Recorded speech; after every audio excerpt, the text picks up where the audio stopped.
তা আপনারা জানেন যে শ্রীকৃষ্ণ হচ্ছেন ভগবান। ব্রহ্মসংহিতার প্রথম শ্লোকে বলা হইয়াছে যে ঈশ্বর পরম কৃষ্ণ সচিদানন্দ বিগ্রহ অনাদিরাদি গোবিন্দ সর্বকারণ কারণম। ঈশ্বর হচ্ছে কৃষ্ণ এবং যিনি হচ্ছেন অনাদিরাদি গোবিন্দ এবং সমস্ত প্রকার পরম কারণের পরম কারণ হচ্ছেন তিনি। তো এই জগতে আমরা যত কথা বলে থাকি তার মধ্যে সর্বশ্রেষ্ঠ কথা হচ্ছে কি এই পরমেশ্বর ভগবান শ্রীকৃষ্ণ সম্বন্ধে কিছু কথা বলা।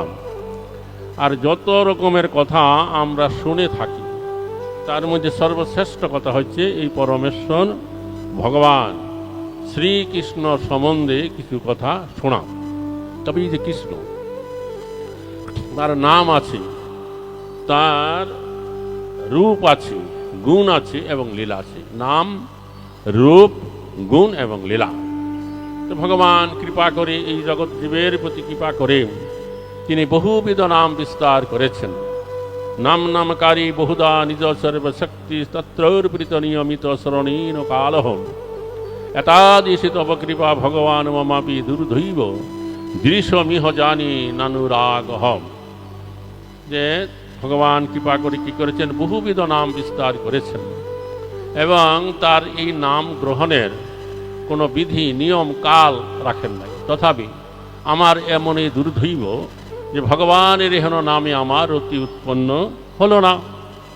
ভগবানের বিষ্ণু সহস্র নাম আছে, তদুপরি মহাপ্রভুর আরেকজন পারিষদ ভক্ত দ্বিজ হরিদাস, যার নাম, যিনি কৃষ্ণের অষ্টোত্তর শতনাম লিখে গেছেন, তাতে তিনি উল্লেখ করেছেন যে কৃষ্ণ নাম হরিনাম বড়ই মধুর, যেই জন কৃষ্ণ ভজে সে বড় চতুর। সবাই জানেন এই কথাটা।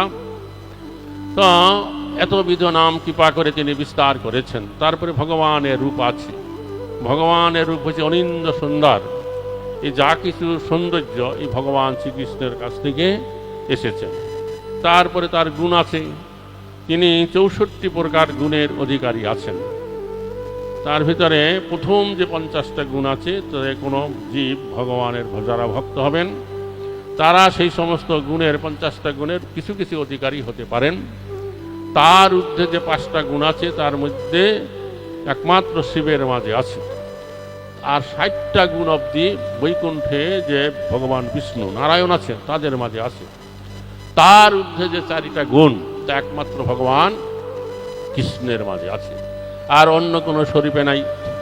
সেটা হচ্ছে কি রূপ মাধুরী, তারপরে বেণু মাধুরী, তিনি বাঁশি বাজান বেণু মাধুরী, আর হচ্ছে লীলা মাধুরী, আর হচ্ছে তিনি তার ভক্তগণের দ্বারা পরিবেষ্টিত থাকেন। বোঝা গেল?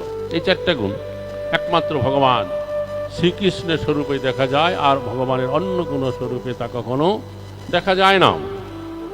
তো ভগবান কি করেছেন, তিনি মথুরা গত দ্বাপর যুগের শেষে মথুরা বৃন্দাবনে অবতীর্ণ হয়ে তিনি 11 বৎসর বৃন্দাবনে অবস্থান করে তার অন্তরঙ্গ ভক্ত ব্রজবাসীগণকে বহুবিধ লীলা করে তাদেরকে তিনি আনন্দ প্রদান করলেন।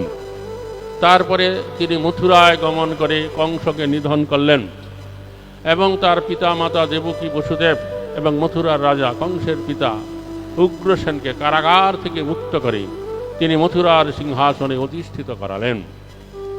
তারপরে কি করলেন, তিনি যে মগধরাজ জরাসন্ধ, যিনি ছিলেন কংসের শ্বশুর, তিনি তার 2 কন্যাকে কংসের সাথে বিবাহ দিয়েছিলেন। তিনি যখন শুনলেন যে কৃষ্ণ বলরাম কি করেছে, তার জামাতা কংসকে বধ করেছে, তখন তিনি অনেক সৈন্য সামন্ত সংগ্রহ করে মথুরা নগরী আক্রমণ করলেন, উদ্দেশ্য যে কৃষ্ণ এবং বলরামকে হত্যা করা। তখন কৃষ্ণ বলরাম মথুরাবাসী যাদবগণকে নিয়ে সৈন্য সামন্ত নিয়ে তা প্রতিরোধ করলেন। তার সমস্ত সৈন্য সামন্তকে বিধ্বস্ত করে এই জরাসন্ধকে ভাগে পেয়েও তাকে প্রাণে না মেরে ছেড়ে দেওয়া হলো। তখন এই যে জরাসন্ধ তিনি তার রাজ্যে ফিরে গিয়ে আবার সৈন্য সামন্ত সংগ্রহ করে আবার মথুরা নগরী আক্রমণ করল। এরকম 1 বার 2 বার নয়, 17 বার আক্রমণ করেছিল। প্রতিবারই এই জরাসন্ধকে প্রাণে না মেরে কৃষ্ণ ছেড়ে দিলেন। তারপরে তিনি কি করলেন, এক রাতের ভিতরে বিশ্বকর্মার দ্বারা সমুদ্রের ভিতরে দ্বারকাপুরী নির্মাণ করে সমস্ত মথুরাবাসী ভক্তগণকে নিয়ে সে দ্বারকাতে বাস করলেন এবং এই ভারতবর্ষের বিভিন্ন স্থানে গমনাগমন করে আসরিক ভাবাপন্ন রাজন্যবর্গকে দমন করলেন, দুষ্টের দমন শিষ্টের পালন করলেন এবং বহুবিধ বিবাহ লীলা করলেন। কয়টা বিবাহ করেছিল? 16,108টা বিবাহ করেছিল। বুঝা গেল? তো এর উপর আধারিত যত কথা আছে তাকে বলা হয়েছে কি কৃষ্ণ কথা, কৃষ্ণলীলা। তো এইভাবে ভগবান শ্রীকৃষ্ণ কি করেছেন, লীলা বিলাস করেছেন। এবং সেই যে লীলাময় হরি এসেছে নদিয়াপুরী রাধার পীড়িত লইয়ে বই। এই কলিযুগের প্রথম সন্ধ্যায় সেই কৃষ্ণ তিনি তার অন্তরঙ্গা শক্তি শ্রীমতী রাধারানীর ভাব এবং কান্তি নিয়ে আপনাদের এই নদিয়া জেলায় নবদ্বীপে তিনি অবতীর্ণ হইলেন। তবেই যে কৃষ্ণ এই কলিযুগে অবতীর্ণ হইবেন এটা শ্রীমদ্ ভাগবতম শাস্ত্রে ভবিষ্যৎবাণী করা ছিল। সুখদেব গোস্বামী দশম স্কন্ধে সরাসরি কৃষ্ণলীলা কৃষ্ণ কথা বর্ণনা করে যখন তিনি একাদশ স্কন্ধ বর্ণনা করতে যাবেন তার কিছুটা শুরুতেই তিনি উল্লেখ করলেন যে কৃষ্ণ বরুণং তিসা কৃষ্ণং সাঙ্গ পাঙ্গ শতপার্ষদম যজ্ঞই সংকীর্তনই পায়াই যজন্তি সুমেধ সহ। অর্থাৎ এই কৃষ্ণ আগামী কলি যুগেতে তিনি অকৃষ্ণ বর্ণ রূপে অর্থাৎ গৌর বর্ণ রূপে সপার্ষদে পূর্ব লীলায় যত পারিষদ ভক্তবৃন্দ আছে তাদেরকে সঙ্গে নিয়ে অবতীর্ণ হইবেন। আর অবতীর্ণ হয়ে তিনি কি করবেন, এই কলিযুগের যে যুগ ধর্ম হরে কৃষ্ণ নাম তা তিনি প্রবর্তন করবেন।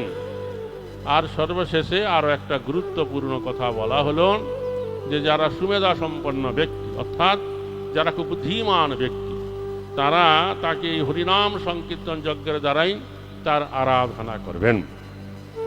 এই বর্ণনা অনুসারে দেখা যায় আজ থেকে 537 বছর পূর্বে স্বয়ং ভগবান ব্রজেন্দ্রনন্দন শ্রীকৃষ্ণ তিনি তার অন্তরঙ্গা শক্তি শ্রীমতী রাধারানীর ভাব এবং কান্তি নিয়ে সপার্ষদে এই নদিয়া নবদ্বীপে অবতীর্ণ হয়ে তিনি কলিযুগের যে যুগ ধর্ম হরে কৃষ্ণ নাম তিনি প্রবর্তন করে গেলেন। বোঝা গেল? তখন মহাপ্রভু নিজে এবং তার এই পারিষদ ভক্তবৃন্দের দ্বারা এক একটা আচরণীয় বিষয় আচরণ করে শিক্ষা দিলেন যাতে করে কলিহত জীব তারা ভবিষ্যতে যত ভক্ত আসবে তারা তাদের আচরণ দেখে শিক্ষা লাভ করে হরিনাম হরিভজন করে সেইভাবে ভক্তিযোগ অনুশীলন করতে পারে। আপনারা আগে শুনলেন যে যারা সুমেধা সম্পন্ন ব্যক্তি বুদ্ধিমান ব্যক্তি তারাই এই কলিযুগে কি করতে পারবে, এই হরিনাম কীর্তন করে ভগবানের আরাধনা করবেন। তো এই জন্য কেন এই কথা বলা হয়েছে, কারণ এই যে যেখানে আমরা আছি এটা আমাদের কারোরই চিরকাল বসবাসের জায়গা নয়। এখানে আমরা কেউ চিরকাল বসবাস করতে পারবো না। এখানে যতই আমরা সুন্দর করে বাড়িঘর তৈরি করি না কেন আমাদের জানা রাখা উচিত এটা আমাদের চিরকালের বসবাসের জায়গা নয়। আমাদের পূর্বপুরুষগণ ছিলেন তারা এইখানে খেতিবাড়ি করেছেন, সংসার গৃহস্থী করেছেন। তারপরে যখন তাদের পরমায়ু শেষ হয়ে গেছে তখন তারা কি করেছেন, এই জগৎ থেকে চলে গেছেন। তেমনি অল্প কিছুদিনের ভিতরেই আমাদের ওই জগৎ থেকে চলে যেতে হবে, এটা আমাদের মনে রাখা উচিত। বুঝা গেল? যে আমরা এখানে চিরকাল বসবাস করতে পারবো না। কিন্তু আমাদের এই মানব জীবন হয়েছে কি একটা দুর্লভ জীবন, শ্রেষ্ঠ জীবন।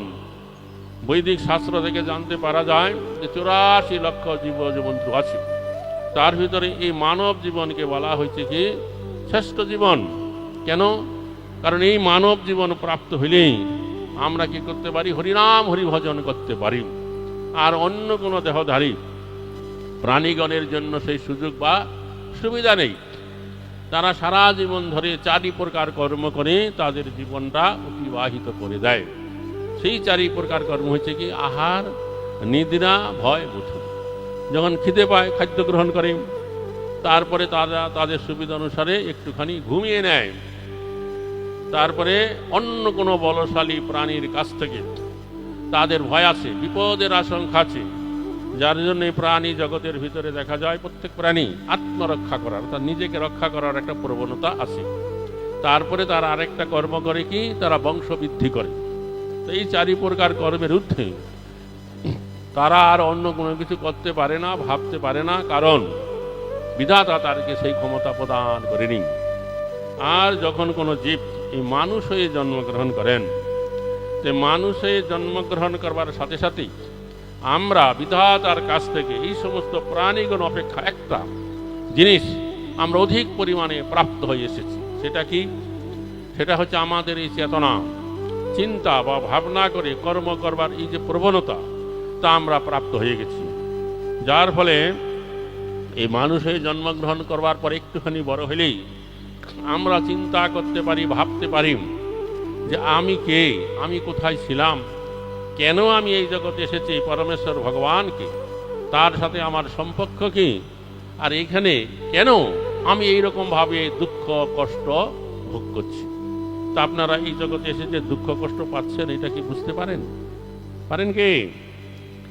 তবে দেখা যায় বিচিত্র ব্যাপার, একজনের সাথে যখন আরেকজনের দেখা হয়, সে জিজ্ঞাসা করেন কেমন আছেন, কি উত্তর দেয়? ভালো আছে, একরকম চলে যাচ্ছে। এটা কিরকম ভালো থাকা? আমাদের প্রভুপাদ এই আমেরিকায় প্রচারে যাওয়ার আগে বৃন্দাবনে 9 বছর ছিলেন, সাধন ভজন করেছেন, গ্রন্থ অনুবাদ করেছেন। সেই সময় বৃন্দাবনে ভজন নামক তিনি একটা কবিতা লিখেছিলেন। তাতে তিনি উল্লেখ করলেন যে চিররোগী ভবদুঃখী শয্যাতে শুয়াম, ভালো আছি আজও কহে হাসিয়া হাসিয়া, হাসি পায় তার ভালো থাকার কথায়, কেহ ভালো নাই হেতা তবু ভালো কয়। যারা চিররোগী ভবদুঃখী শয্যায় শুয়ে আছে বিছানায়, তাকেও যদি গিয়া জিজ্ঞাসা করা হয় কেমন আছেন, সে উত্তর দেবে আজকে একটু ভালো আছে। প্রভুপাদ বলছেন আমার হাসি পাচ্ছে ভালো থাকার কথায়। এই জগৎ সংসার মাঝে কেউ ভালো নাই, তথাপি যদি জিজ্ঞাসা করা হয় আমি ভালো আছি, আমার হাসি পাচ্ছে তার ভালো থাকার কথায়। এটা হচ্ছে মায়াবদ্ধ জীবের ভালো, আসলে কেউ ভালো নাই। এই জগৎ সংসারে আমরা সকলেই ত্রিতাপ যন্ত্রণার দ্বারা দুঃখ কষ্ট ভোগ করছি। সেই ত্রিতাপ যন্ত্রণাটা কি? আদি দৈবিক, আদি ভৌতিক, আদি আত্মিক। বোঝা গেল? তারপরে আছে আবার জন্ম, মৃত্যু, জরা, ব্যাধি। তার কবলে কবলিত হয়ে এখানে আমরা নিরন্তর দুঃখ কষ্ট ভোগ করছি। ভগবত শ্রীকৃষ্ণ ভগবত গীতাতে বলে দিয়েছেন যে এই জগৎটা কেমন। এই জগৎটা হচ্ছে দুঃখালয়ং অশাশ্বতং। এই জগৎটা হচ্ছে দুঃখের আগা। এখানে একটা দুঃখের অবসান হতে না হইতে দেখবেন আবার আরেকটা দুঃখ এসে যন্ত্রণা আমাদেরকে দিচ্ছে। এটা তাই এখানে সুখ বা শান্তিতে বসবাস করবার জন্য আমরা যতই চেষ্টা করি না কেন, কারণ এই জগৎটা সুখকর জায়গা নয়। এখানে এই ত্রিতাপ যন্ত্রণা আছে। ত্রিতাপ যন্ত্রণাটা কি? প্রথম যন্ত্রণা হচ্ছে আদি দৈবিক। যেমন যখন শীতকাল আসে, যেমন এখন শীতকাল আসছে, শীতে কষ্ট, শীতে কষ্ট। তারপরে যখন আবার শীত চলে গরমকাল আসবে, আবার দেখবেন গরমে কষ্ট। কখনো অতিবৃষ্টি, কখনো অনাবৃষ্টি, কখনো ঘূর্ণিঝড়, কখনো ভূমিকম্প। আবার এখন এই রাস্তাঘাটে গাড়ি চলছে, পথ যদি চলতে যাবেন, কখন কোন গাড়ি এসে আপনাকে ধাক্কা দেবে কোনো ঠিক নাই। পথচলিত দুর্ঘটনাজনিত দুঃখ।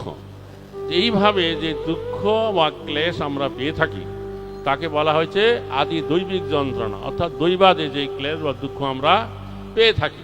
বোঝা গেল? দৈবাদ। তারপরে আছে আদি ভৌতিক যন্ত্রণা, অর্থাৎ এক জীবের কাছ থেকে, মানে একজনের কাছ থেকে আরেকজন আমরা যেরকম দুঃখ কষ্ট পাই, তাকে বলা হয়েছে আদি ভৌতিক যন্ত্রণা।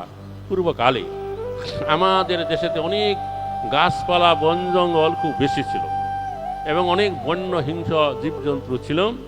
তো বর্তমানে সেই সমস্ত গাছপালা শেষ হয়ে গেছে, হিংস্র জীবজন্তু চলে গেছে। তথাপি দেখবেন আপনি মশারি ছাড়া রাত্রে শুবেন, মশায় আসবে কামড়াতে, ছাড় পোকা আসবে। আবার বর্ষাকালে অনেক জায়গায় সাপের উপদ্রব হয়। তারপরে বর্তমান এই যে যুগটা, এই যুগটা হচ্ছে কলিযুগ, যার আরেকটা নাম হচ্ছে কলহের যুগ, মানে ঝগড়াঝাটির যুগ। কারো সাথে কারো কোনো মিল নেই। পিতা পুত্র বলুন, ভাই ভাই বলুন, স্বামী স্ত্রী বলুন, সর্বত্র অবিশ্বাসের বাতাবরণ যার ফলে আমরা একজনের কাছ থেকে সবসময় আরেকজন যন্ত্রণা, দুঃখ, কষ্ট পাচ্ছি। এটাকে বলা হয়েছে আদি ভৌতিক যন্ত্রণা। তারপরে আছে কি আদি আত্মিক যন্ত্রণা। তা আবার দুই রকম ভাবে আসে, অর্থাৎ আমরা মনের দ্বারা মনে মনে যে ক্লেশ বা দুঃখ অনুভব করে থাকি, মানসিক কষ্ট, ইংরেজিতে বলে টেনশন। বর্তমান পৃথিবীর বহু মানুষ এই টেনশনে ভুগছে। তারপরে আবার দেহের দ্বারা আমরা যেই কষ্ট পাই তাকে বলা হয়েছে কি দৈহিক কষ্ট। এই দেহের দ্বারা আমরা 4 রকম ভাবে কষ্ট পাই। তা হচ্ছে জন্ম, মৃত্যু, জরা, ব্যাধি। জন্মগ্রহণ করতে অনেক কষ্ট আছে। তা শ্রীমদ্ ভাগবতমে 5ম স্কন্ধে উল্লেখ করা আছে যে একটা শিশু যখন তার মাতৃগর্ভে অবস্থান করে, তো সেই মাতৃগর্ভে অবস্থানকালীন সময়ে আমরা যেই রকম কষ্ট পেয়ে এসেছি তাকে নরক যন্ত্রণা সমতুল্য কষ্ট বলে শ্রীমদ্ ভাগবতমে উল্লেখ করেছে। সেই সময় মাতৃগর্ভেতে অনেক রকম কৃমিকীট থাকে, তারা শিশু নরম শরীর থেকে রক্ত শোষণ করে খায়, যার জন্য শিশু কষ্ট পায়। তারপরে গর্ভবতী মায়েরা যখন খাদ্য গ্রহণ করে, কটু হোক, তিক্ত হোক, লবণাক্ত হোক, সেই শিশু কষ্ট পায়। তারপরে সেই যে মাতৃগর্ভে একটা স্বল্প পরিসরের জায়গার ভেতরে তপ্ত পিঞ্জরার মাঝে একবার গোলাকার ভাবে মাথাটা নিচ দিকে দিয়ে থাকতে হয়, নড়াচড়া করবার কোনো উপায় নাই। তারপরে আবার ভূমিষ্ঠ হওয়ার সময়কালীন সময়ে কষ্ট। আবার যখন জন্ম হলো, একটুখানি বড় হলেই আমরা জানতে পারি, বুঝতে পারি যে এক সময় কি করতে হবে, আমাদেরকে মৃত্যুবরণ করতে হবে। তবে যেটা নিষ্ঠুর সত্য কথা কি, যার এই জগৎ সংসারে জন্ম হয়েছে তার মৃত্যু অবধারিত। এক কবি আমাদের বাংলার গাইছে যে জন্মিলে মরিতে হবে, অমরকে কোথা কবে, হায় রে জীবন নদী। যার জন্ম হয়েছে তার মৃত্যু অবধারিত। যার জন্য এই মৃত্যুটাকে এড়িয়ে থাকা কোনো বুদ্ধিমানের কাজ নয়। পরন্তু কিভাবে মৃত্যুবরণ করলে পরে আমাদের শ্রেয় লাভ ঘটবে, পরবর্তীকালে আমাদের কল্যাণ হবে, তদ উপায় উদ্ভাবন করে জীবনযাপন করাই হচ্ছে কি বুদ্ধিমানের কাজ। ভগবদ্গীতাতে ভগবান শ্রীকৃষ্ণ বলেছেন, জং জং বাপি শরণং ভাবং ত্যজমন্তি কলেবরম তং তমেব ইতি কন্তে ও সদা তদ ভাব ভাবিত। অর্থাৎ অন্তিমকালে মানে মৃত্যুর সময়ে যেই প্রকার চিন্তা করে তার এই কলেবর মানে দেহ পরিত্যাগ করবেন, তার চিন্তা অনুসারে তার গতি হবে, পরবর্তী জীবন গঠিত হবে। এখন এই জগৎ সংসারে আমরা যত মানুষ আছি, আমরা প্রত্যেকেই কোনো না কোনো বিষয়ের প্রতি আমাদের এই চিত্তবৃত্তিটা আসক্ত আছে। এরকম কেহ তার এই যে বাড়ি ঘর বিষয় সম্পদ তার প্রতি আসক্ত আছেন, কেহ বা তার স্ত্রী পুত্র পরিবার পরিজনদের প্রতি আসক্ত রয়েছেন, কেহ বা তার এই সমাজ দেশ জাতির প্রতি আসক্ত আছেন। আবার হাজার হাজার লক্ষ লক্ষ মানুষের মাঝে কেউ কেউ হয়তো সেই পরমেশ্বর ভগবানের প্রতি আসক্ত চিত্ত রয়েছেন। এমত অবস্থায় যখন আমাদের অন্তিমকাল মৃত্যুর সময় ঘনিয়ে আসবে, তখন সেই সময় যদি কোনো সৌভাগ্যের ফলে আমরা জানতে বা বুঝতে পারি যে আর কিছু সময়ের ভিতরে আমাকে মৃত্যুবরণ করতে হবে, দেহত্যাগ করে চলে যেতে হবে, সেই সময় কি হবে, যার চিত্তবৃত্তি যেই বিষয়ে আসক্ত আছে তদ বিষয়ের কথায় তার স্মরণ হয়ে যাবে। কেউ যদি সমস্ত বিষয়ের প্রতি অনাসক্ত থেকে পরমেশ্বর ভগবানের প্রতি যদি আসক্ত চিত্ত থাকতে পারেন, তাহলে সেই সময় কি হবে, তার সেই পরমেশ্বর ভগবানের কথা স্মরণ এসে যাবে।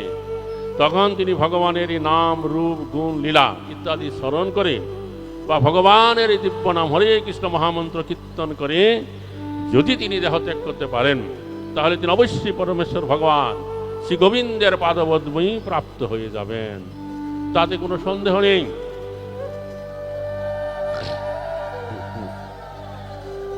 হরে কৃষ্ণ। ঠিক আছে, যার জন্য যখনই আমাদের এই প্রকার জ্ঞান উদয় হয়, তখন থেকে এত বিষয়ে যত্নবান হয়ে আমাদের জীবনযাপন করা কর্তব্য আছে, যাতে করে আমাদের এই চিত্তবৃত্তি যেন সমস্ত বিষয়ের প্রতি অনাসক্ত হয়ে পরমেশ্বর ভগবানের প্রতি যেন আসক্ত থাকতে পারেন। তারপরে কি হলো, জন্ম এবং মৃত্যুর কথা আমরা বললাম। আরও দুইটা ক্লেশ আছে কি, যাকে বলা হচ্ছে জরা এবং ব্যাধি। জরা মানে হলো কি বার্ধক্য, অর্থাৎ আমাদের যে মানব জীবন এটা 1 থেকে 3 বছর অবধি অতিবাহিত হয়, তাকে বলা হয় শৈশবকাল। 4 থেকে 10 বছর অবধি বাল্যকাল, 11 থেকে 15 বছর অবধি কৈশোরকাল, তারপরে 16 থেকে 33 বছর অবধি হচ্ছে যৌবনকাল, তারপরে 34 থেকে 53 বছর অবধি হচ্ছে পৌরত্ব, তারপর 54 বছর পরে যেই সময়টা আসবে এটাকে বলা হয়েছে বৃদ্ধকাল। মহাজন বাক্য আছে যে বৃদ্ধকালও আইলো আর সব সুখ ভাগলো। এই সময় আমাদের দেহের সমস্ত প্রকার বল শক্তি ক্রমে ক্রমে ক্ষীণ হতে থাকে। কিরকম?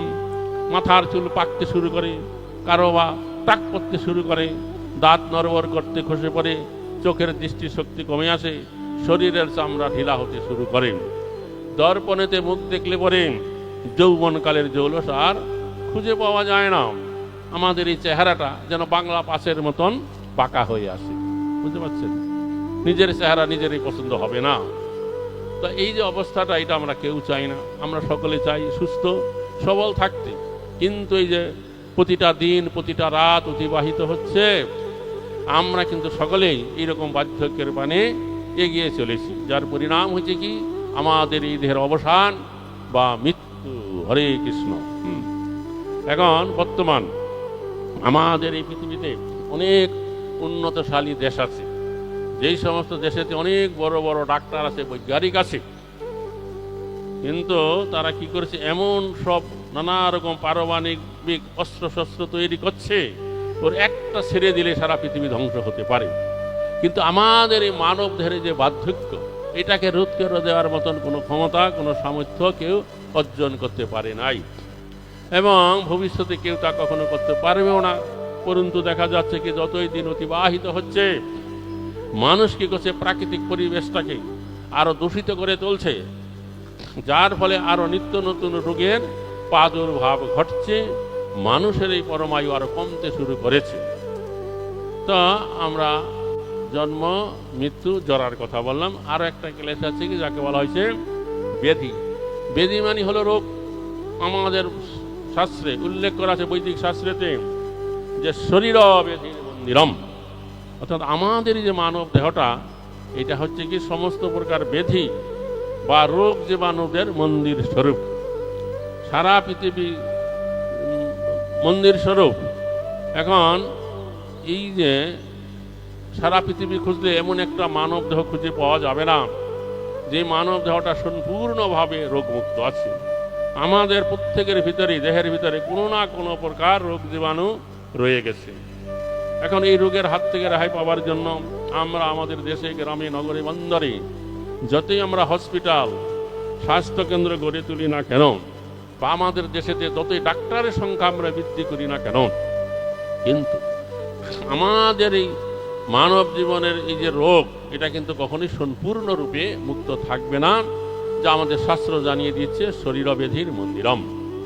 এখন এই যে ত্রিতাপ যন্ত্রণা, জন্ম মৃত্যু জরা ব্যাধি, এইগুলাই হচ্ছে কি আমাদের আসল সমস্যা। আমরা এই ভৌতিক জগতের সংস্পর্শে যতদিন আমরা থাকব, আমাদের নিরন্তর এই ত্রিতাপ যন্ত্রণায় জন্ম মৃত্যু জরা ব্যাধির কবলে কবলিত হয়ে এই দুঃখ কষ্ট ভোগ করতে হবে। এখন এর থেকে রেহাই পাবার উপায় কি? আমাদের দুইটা রোগ আছে, একটা হচ্ছে দেহরোগ, আর একটা হচ্ছে কি ভবরোগ। দেহরোগ হইলে পরে যেমন আমরা ডাক্তার কবিরাজের কাছে যাই, তার বিধান অনুসারে ওষুধপত্র খেয়ে রোগ নিরাময় করার চেষ্টা করি। আর ভবরোগটা কি? যে আমরা এই জগতের সংস্পর্শে এসে আমি আমার বলে আমরা যেখানে বিচরণ করছি, এটাই হচ্ছে আমাদের কি ভবরোগ, পরমেশ্বরকে ভুলে থেকে।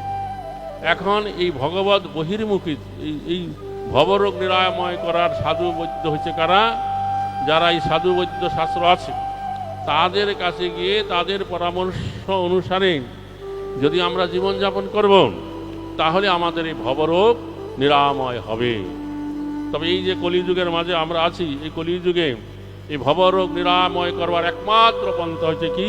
হরে কৃষ্ণ কৃষ্ণ কৃষ্ণ হরে হরে, হরে রাম রাম রাম হরে হরে। এই হরে কৃষ্ণ মহামন্ত্র কীর্তন করে যদি আমরা পরমেশ্বর ভগবান শ্রীকৃষ্ণের আরাধনা করব, তাহলে আমাদের এই ভবরোগ নিরাময় হবে। এটা এই কলিযুগের প্রথম সন্ধ্যায় স্বয়ং ভগবান ভুজেন্দ্রনন্দন শ্রীকৃষ্ণ সপার্ষদে এই নদিয়া নবদ্বীপে অবতীর্ণ হয়ে তিনি শিক্ষা দিলেন কি করে এই ভক্তগণ দ্বীপ সকাল তারা হরিনাম করে পরমেশ্বর ভগবানের আরাধনা করবেন। আর তা করতে গিয়ে তিনি কোনো স্থানাস্থান কালাকাল পাত্র মানে কে যোগ্য বা অযোগ্য আছে তা বিচার করেননি। যাকে আগে কাছে পেয়েছেন তাকেই তিনি বিনা সাধনায় এ প্রেম ভক্তি প্রদান করে দিয়ে গেছেন। এমনকি নবদ্বীপবাসী পাষণ্ড যে দুই ভাই ছিল জগামাধাই, যারা এমন কোনো হীন পাপ কর্ম নাই তা তারা করেনি, তাদেরকে বিনা সাধনায় এ প্রেম ভক্তি প্রদান করে দিলেন। বোঝা গেল। এবং এই জন্য আমাদের পূর্ববর্তী গরীয় বৈষ্ণব আচার্য ছিল নরোত্তম দাস ঠাকুর মহাশয়, তার একটা প্রার্থনা গীতিতে বলেছেন, পরম দুর্মতি ছিল তারে গোরা উদ্ধারিল, তারা হইল পতিত পাবন। মহাপ্রভু লীলাকালীন সময়ে যারা পরম দুর্নীতি পরায়ণ ব্যক্তি ছিল তাদেরকে যে গৌরাঙ্গ মহাপ্রভু শুধু উদ্ধার করে ছেড়ে দিয়েছেন তা নয়, তাদেরকে এমন মহান ভাগবতমে পরিণত করে দিলেন, তারাও আবার আমাদের মতন অধম পতিত জীবগণকে উদ্ধার করবার সামর্থ্য লাভ করে গেছেন। আরো বলেছেন যে না ভজিতে দেয় প্রেমধন। তিনি ভজনা করবার আগেই জীবকে কি করেছেন, এই প্রেমধন প্রেম ভক্তি প্রদান করে দিয়েছেন।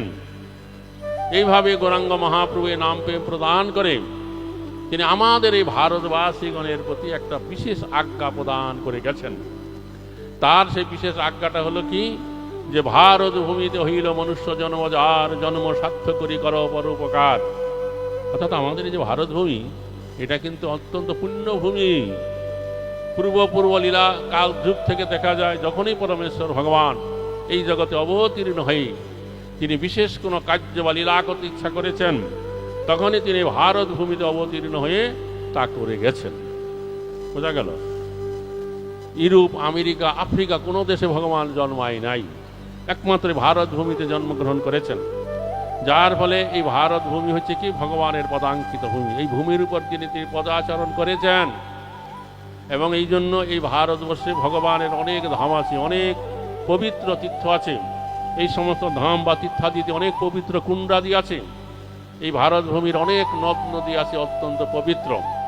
তদুপরি যুগ যুগ ধরে এই ভারত ভূমিতে অনেক সাধু সন্ত মুনি ঋষিদের আগমন ঘটেছে। তো এই ভারত ভূমিতে মানব জীবন লাভ করবার ফলে আমরা এই সমস্ত ধাম বা তীর্থাদিতে অতি সহজেই গমনাগমন করতে পারি। আর এই সমস্ত পবিত্র নদ নদীতে স্নান কার্যাদি করবার ফলে আমাদের জন্মান্তরের যত পাপ রাশি আছে তা দূরীভূত হয়ে যায়। আর কি হয়, আমাদের চিত্তবৃত্তি নির্মল হয়, ভগবানের আরাধনা করার ক্ষেত্র প্রশস্ত হয়। যার থেকে আমরা বুঝতে পারি যারা এই পূর্ব জীবনে অনেক পুণ্য স্বীকৃতি অর্জন করেছেন, তারাই কেবলমাত্র এই ভারত ভূমিতে মানব জীবন লাভ করতে পেরেছেন। তাই গৌরাঙ্গ মহাপ্রভু তিনি এই ভারতবর্ষে যারা মানব জীবন পেয়েছেন তাদের প্রতি তিনি নির্দেশ দিলেন যে ভারত ভূমিতে হইল মনুষ্য জন্ম, যার জন্ম সার্থক করে কর পরোপকার। এখন আমাদের এই মানব জীবন কি করে সার্থক হবে? আমরা যদি হরে কৃষ্ণ মহামন্ত্র কীর্তন করব আর ভক্তি যুগের মাধ্যমে যদি পরমেশ্বর ভগবানের আরাধনা করব, তাহলে আমাদের এই মানব জীবন সার্থক হবে। তারপরে মহাপ্রভুর নির্দেশ যে করো পরোপকার।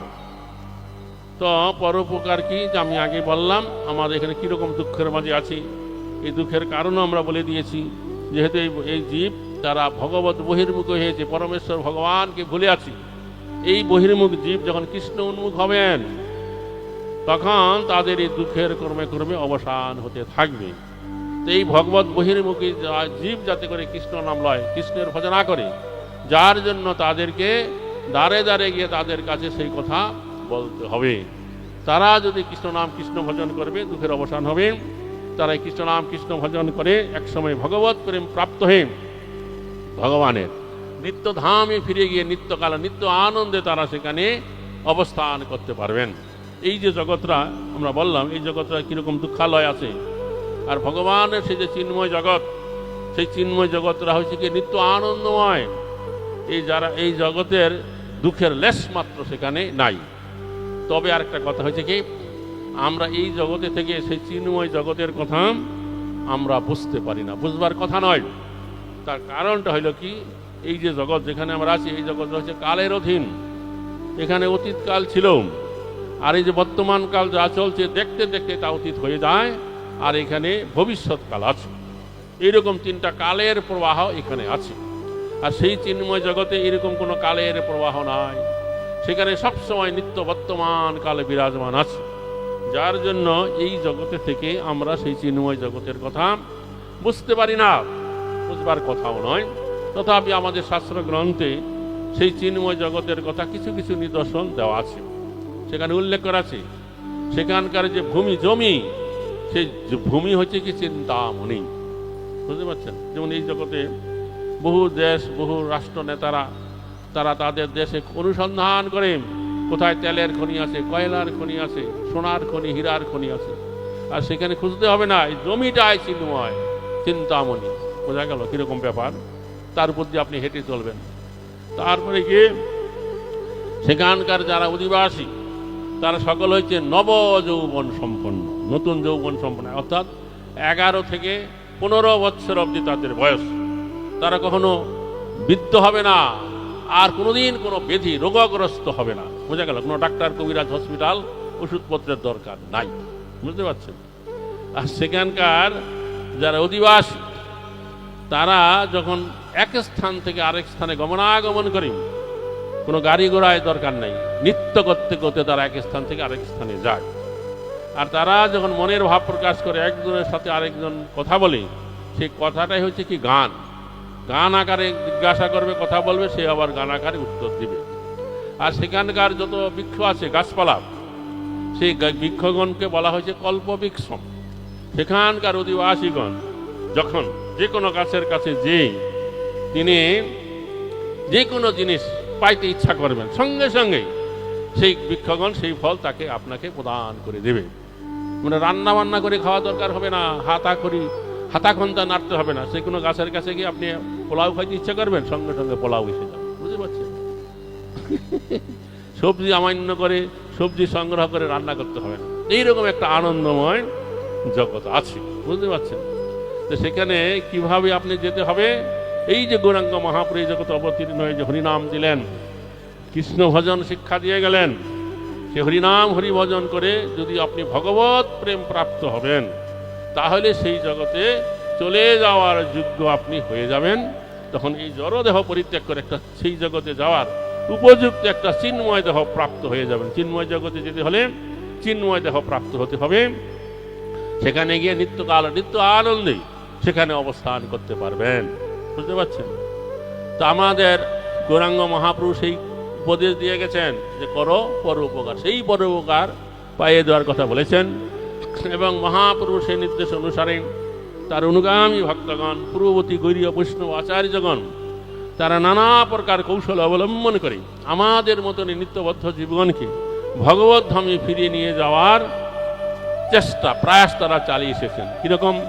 তারা বিভিন্ন শাস্ত্র গ্রন্থ সকলে যাতে বুঝতে পারে সুন্দর ভাষায়, সহজ সরল ভাষায় টিকা ভাষ্য রচনা করে গেছেন। বহু পদ কীর্তনাদি রচনা করে আমাদেরকে ভগবত ভক্তিতে উদ্বুদ্ধ করবার প্রয়াস চালিয়ে এসেছেন। আর আমাদের এই আন্তর্জাতিক কৃষ্ণ ভাবনামৃত সংঘের প্রতিষ্ঠাতা এবং আচার্য ছিল অভয়শ্বর নারবৃন্দ ভক্তি বেদান্ত স্বামী প্রভুপাদ, যিনি তার গুরুদেবের নির্দেশ অনুসারে তার জীবনের 69 বছর বয়সে এই ভারতবর্ষ থেকে তিনি প্রাচ্যত দেশে গিয়ে এই আন্তর্জাতিক কৃষ্ণ ভাবনামৃত সংঘ স্থাপনা করলেন।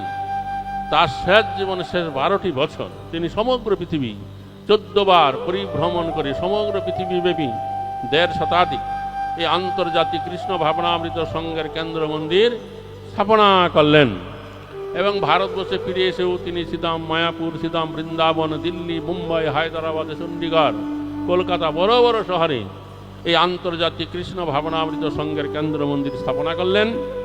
তবে তার সবচেয়ে বড় অনবদ্য অবদান হলো কি, এই গীতা, ভাগবত, চৈতন্য চরিতামৃত, ভক্তিরসামৃত, সিন্ধু উপনিষদ প্রভৃতি বৈদিক গ্রন্থাবলী তিনি সংস্কৃত এবং বাংলা থেকে ইংরেজি ভাষায় তা অনুবাদিত করে প্রকাশনা করে কি করলেন?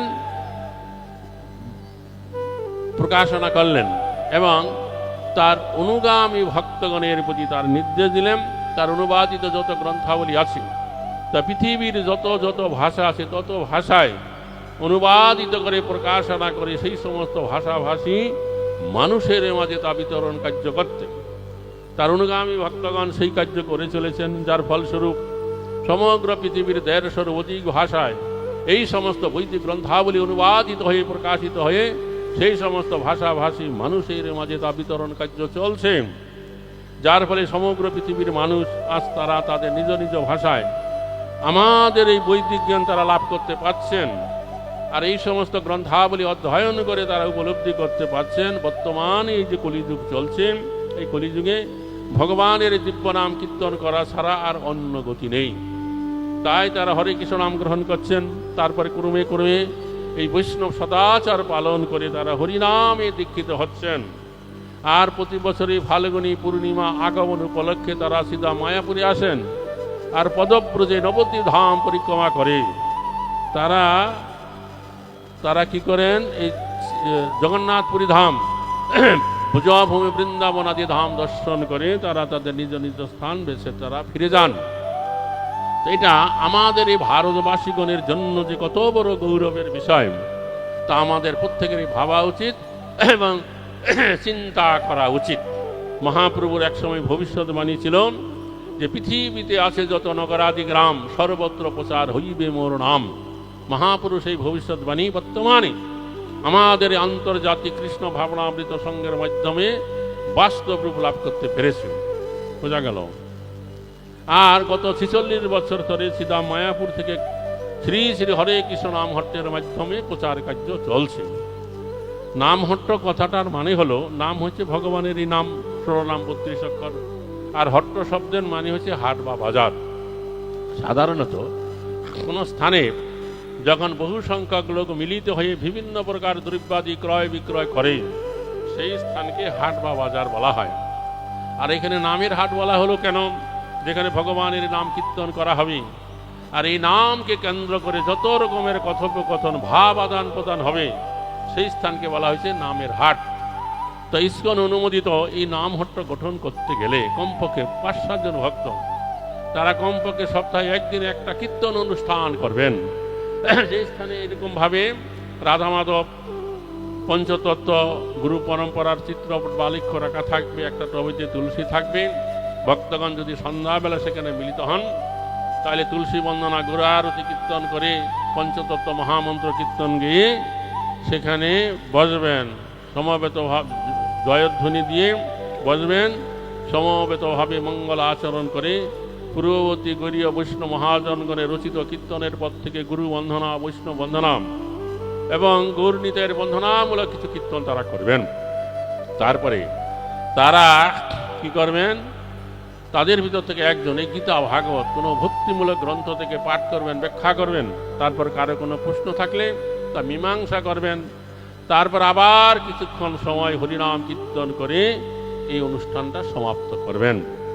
তবে এই নামহট্ট প্রচার হচ্ছে তাদের জন্য যারা ব্রহ্মচারী বা সন্ন্যাসীগণের ন্যায় স্থায়ীভাবে মঠে মন্দিরে বাস করতে পারেন না, যারা তাদের স্ত্রী পুত্রাদিকে নিয়ে নিজ নিজ গৃহে আছেন, তারা যাতে করে নিজ নিজ গৃহে অবস্থান করে শ্রীমন মহাপ্রভু শিক্ষা অনুসারে এই ভগবত ভক্তিপূর্ণ জীবনযাপন করতে পারেন, তার একটা পথ তাদেরকে প্রশস্ত করে দেওয়া, বোঝা গেল।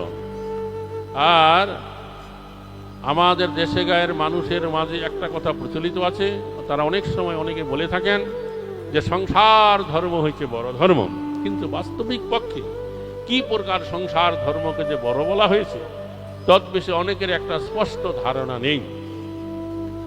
সরয়া গোস্বামীর অন্যতম ছিল রূপ গোস্বামী পাদ এতদ বিষয়ে আলোকপাত করে গেছেন। তিনি দুটি কথা বলেছেন, যে এক হচ্ছে গৃহস্থ আর এক হচ্ছে গৃহমেদী।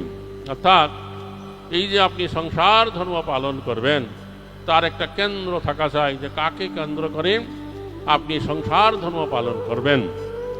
তো ছিল রূপ গোস্বামী পাদ উল্লেখ করলেন, যারা নিজের গৃহ আর নিজের গৃহেতে অবস্থিত স্ত্রীকে কেন্দ্র করে যারা এই সংসার ধর্ম পালন করছেন তাদেরকে গৃহস্থ বলা হয় নাই, তাদেরকে বলা হয়েছে গৃহমেদী। আর গৃহস্থ বলা হয়েছে কাকে? সেই যে পরমেশ্বর ভগবান শ্রীকৃষ্ণ, তাকে কেন্দ্র করে যারা এই সংসার ধর্ম পালন করছেন তাদেরকে বলা হয়েছে গৃহস্থ। তারা তাদের গৃহের একটি কক্ষেতে সেই পরমেশ্বর ভগবান শ্রীকৃষ্ণের শ্রীবিগ্রহ, সম্ভব না হলে তার চিত্রপট বা আলেখ্য রাখবেন। তারা নিজেরা যেই ঘরে বাস করেন তদপেক্ষা সেই ঘরটা আরো সুন্দর সাজানো গোছানো পরিষ্কার পরিচ্ছন্ন রাখতে হবে। তাকে কেন্দ্র করে তিনি সংসার যাত্রা নির্বাহ করবেন এবং তিনি নিজেকে এই পরমেশ্বর ভগবান শ্রীকৃষ্ণের দাস বলে মনে করবেন এবং তার এই যে বাড়ি ঘর বিষয় সম্পদ যা কিছু আছে তার সমস্ত কিছুর মালিক এই পরমেশ্বর ভগবান শ্রীকৃষ্ণকে বলে জানবেন। আর তার সাথে সম্বন্ধযুক্ত তার স্ত্রী পুত্র পরিবার পরিজন যারা আছে তাদেরকেও সেই পরমেশ্বর ভগবান শ্রীকৃষ্ণের দাসদাসী রূপে জেনে তৎ অনুরূপ ব্যবহার তিনি তাদের সাথে করবেন। আর শাস্ত্রে যা অনুমোদন করা হলো, যেমন চাল, ডাল, আটা, ময়দা, সুজি, শাকসবজি, ফলমূল এবং দুগ্ধ জাতীয় দ্রব্যাদি দ্বারা তৈরি করা খাবার প্রস্তুত করে প্রথমে তুলসী পত্র দিয়ে সেই পরমেশ্বর ভগবানের উদ্দেশ্যে নিবেদন করে তার প্রসাদ রূপে তিনি তা গ্রহণ করবেন। প্রসাদ শব্দের মানে হচ্ছে ভগবানের কৃপা বা করুণার দান। আর প্রতিদিন সকাল সন্ধ্যায় সেই পরমেশ্বর ভগবানের প্রীতিবিধানের জন্য সপরিবারে তার হরিনাম কীর্তন আদি করবেন। এইভাবে যিনি জীবনযাপন করছেন বা করতে পারছেন তাকে বলা হয়েছে গৃহস্থ। গৃহস্থ কথাটার মানে হলো কি, যে গৃহেতে স্থিত থেকে যিনি পরমেশ্বর ভগবান শ্রীকৃষ্ণের আরাধনা করছেন তাকে বলা হয়েছে গৃহস্থ। তো আমাদের এই নামহট্ট প্রচার বা গঠন করার উদ্দেশ্য হলো যাতে করে আমাদের দেশবাসী মানুষ গৃহস্থগণ তারা এইরকমভাবে আদর্শ গৃহস্থ হয়ে শ্রীমন মহাপ্রভুর শিক্ষা অনুসারে এই ভগবত ভক্তিপূর্ণ জীবনযাপন করে চরমে ভগবত প্রেম প্রাপ্ত হয়ে ভগবানের নিত্য ধামে ফিরে গিয়ে ভগবানের নিত্য সেবায় যাতে করে তার অংশগ্রহণ করতে পারেন তার একটা পথ প্রশস্ত করে দেওয়া। আর যারা তা করবেন তাদের সাথে আমাদের একটা স্থায়ী যোগাযোগ থাকবে। আমাদের এই পশ্চিমবাংলার প্রতিটা জেলায় 2 বা ততোধিক ব্রহ্মচারী প্রভু নিয়োজিত আছে, যাদের দায়িত্ব এবং কর্তব্য হচ্ছে তাদের নির্ধারিত এলাকায় যত নামহট্ট আছে তা বৎসরে একাধিকবার পরিদর্শন করে তাদেরকে নির্দেশনা দিয়ে দেওয়া, যাতে করে উত্তর সুন্দর এবং সুষ্ঠুভাবে তারা এই নামহট্ট করে তুলতে পারেন। আপনাদের এই নদিয়া জেলায় বর্তমানে নামহট্টের ভারপ্রাপ্ত প্রচারক হচ্ছেন এই বসুদেব নন্দন দাস ব্রহ্মচারী। আপনারা চিনেন, তার সাথে যোগাযোগ রক্ষা করে চলবেন, নামহট্ট করে তুলবেন। আর মহাজন বাক্য আছে যে সাধু সঙ্গে কৃষ্ণ নাম এই মাত্র চাই, সংসার জিনিতে আর কোনো বস্তু নাই। এই যে হরিনাম কীর্তন এটা সাধু সঙ্গের মাধ্যমে হতে হবে। যেহেতু আমাদের এই নামহট্টের ভক্তগণ তারা মন্দির থেকে দূরে থাকেন, তারা কৃষিকাজ, ব্যবসা বাণিজ্য, চাকরি ইত্যাদি করবার সুবাদে অনেক ভগবত বহির্মুখের লোকের সাথে তাদের কথাবার্তা আদান প্রদান হয়ে যায়, অনেক ভক্তি বিরোধী কথা তাদের শুনতে হয়। এই জন্য তাদের কিছু সাধু সঙ্গ করবার জন্য বৎসরে একবার কি করা হয়, 2 দিন ব্যাপী একজন প্রচারক যে জেলা আছে তা সিধা মায়াপুরে ডাকা হয়। সেখানে বিভিন্ন তত্ত্ব কথা আলোচনা হয়। মহারাজগণ, প্রভুগণ তারা আলোচনা করেন নামহট্ট প্রচার করতে গিয়ে ভক্তগণের কি অসুবিধার সম্মুখীন হন, কিভাবে তা দূর করা যায় সব বিষয়ে আলোকপাত করা হয়।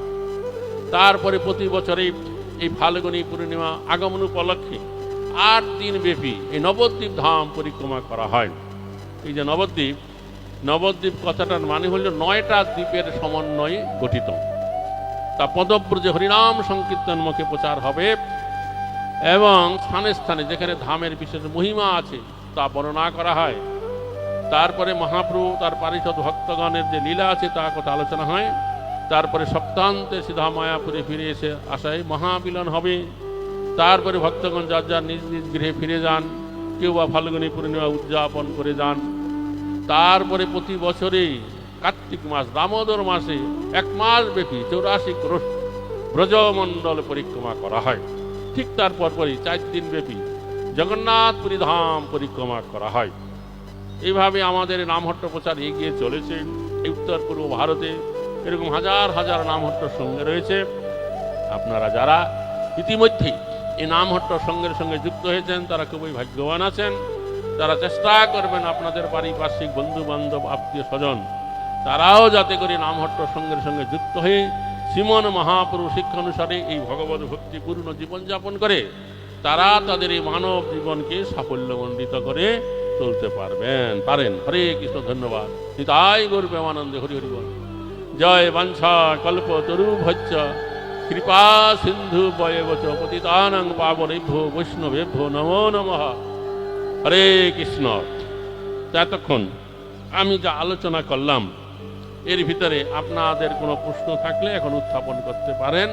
আমি চেষ্টা করব তা মীমাংসা করতে। হরে কৃষ্ণ, ধন্যবাদ।